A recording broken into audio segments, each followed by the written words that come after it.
दोस्तों, जब भी इतिहास में भारत और अंग्रेजों की बात होती है तो हमारे दिमाग में नाम आता है east India company, captain Hawkins या फिर सर थॉमस रो। हम सब जानते हैं कि अंग्रेजों ने हम पर करीब 200 साल राज किया। लेकिन क्या आपने कभी सोचा है कि वो सबसे पहला ब्रिटिश नागरिक कौन था जिसने भारत की सरजमी पर कदम रखा था? वो कोई राजा या व्यापारी नहीं था, और हैरान करने वाली बात यह है कि वो ईस्ट इंडिया कंपनी के बनने से भी पहले भारत आ चुका था। आज के इस वीडियो में हम इतिहास के पन्नों को पलटेंगे और जानेंगे उस पहले अंग्रेज की पूरी कहानी, जो आज से करीब 450 साल पहले भारत आया था। वीडियो को आखिर तक जरूर देखिएगा, क्योंकि आज आपको इतिहास का एक ऐसा सच पता चलेगा जो किताबों में आगे बढ़ने से पहले एक बड़ा कंफ्यूजन दूर कर लेते हैं। कई लोग सोचते हैं कि 1498 में भारत की खोज करने वाला वास्को द गामा पहला अंग्रेज था, लेकिन ये बिल्कुल गलत है। वास्को द गामा पुर्तगाली था, अंग्रेज नहीं। उसके आने के कई सालों बाद तक पुर्तगालियों ने भारत के समुद्री रास्तों को पूरी दुनिया से छुपा कर रखा, खासकर अंग्रेजों से। अब आते हैं हमारे असली सवाल पर। भारत की धरती पर पैर रखने वाला सबसे पहला अंग्रेज था थॉमस स्टीफेंस। साल था 1579। ईस्ट इंडिया कंपनी की स्थापना में अभी 21 साल बाकी थे। थॉमस स्टीफेंस कोई सैनिक या व्यापारी नहीं था, बल्कि एक ब्रिटिश पादरी था।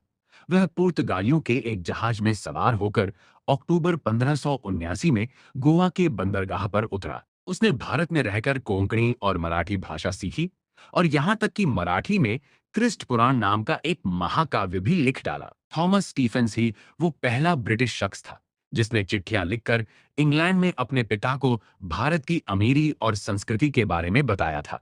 थॉमस स्टीफेंस तो समंदर के रास्ते आया था, लेकिन क्या आप जानते हैं कि जमीन के रास्ते भारत आने वाला पहला अंग्रेज कौन था? उसका नाम था जॉन माइल्डन हॉल। जॉन माइल्डन हॉल एक व्यापारी था। वह यूरोप, तुर्की और फारस के रास्ते होते हुए साल 1603 में लाहौर पहुंचा, जो उस समय अखंड भारत का हिस्सा था। माइल्डन हॉल ने महान मुगल सम्राट अकबर के दरबार में भी हाजिरी लगाई थी, ताकि वो व्यापार की अनुमति पास। दिलचस्प बात यह है कि माइल्डन हॉल भारत से कभी वापस नहीं गया। साल 1614 में आगरा में उसकी मौत हुई और उसे वहीं दफनाया गया। वह भारत की धरती पर दफन होने वाला भी पहला अंग्रेज था। अब बात करते हैं उस अंग्रेज की जिससे भारत की गुलामी की दास्तान शुरू हुई।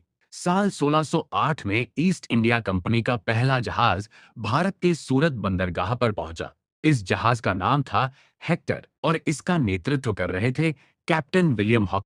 कैप्टन हॉकिंस इंग्लैंड के राजा जेम्स प्रथम का पत्र लेकर मुगल बादशाह जहांगीर के दरबार में पहुंचे। हॉकिंस को तुर्की और फारसी भाषा आती थी, जिससे जहांगीर बेहद प्रभावित हुआ और उसे व्यापार की कुछ रियायतें दे दी। बस यहीं से अंग्रेजों ने भारत में अपने पैर पसारने शुरू किए। तो दोस्तों, अब आप जान चुके हैं कि भारत आने वाला पहला अंग्रेज कोई राजा या लुटेरा नहीं, बल्कि एक पादरी थॉमस स्टीफेंस था, जो सिर्फ धर्म और ज्ञान की खोज में आया था। लेकिन उसके बाद आए व्यापारियों ने धीरे धीरे इस सोने की चिड़िया को अपना गुलाम बना लिया। आपको इतिहास का ये फैक्ट कैसा लगा? क्या आपको थॉमस स्टीफेंस के बारे में पहले से पता था? हमें कमेंट करके जरूर बताएं।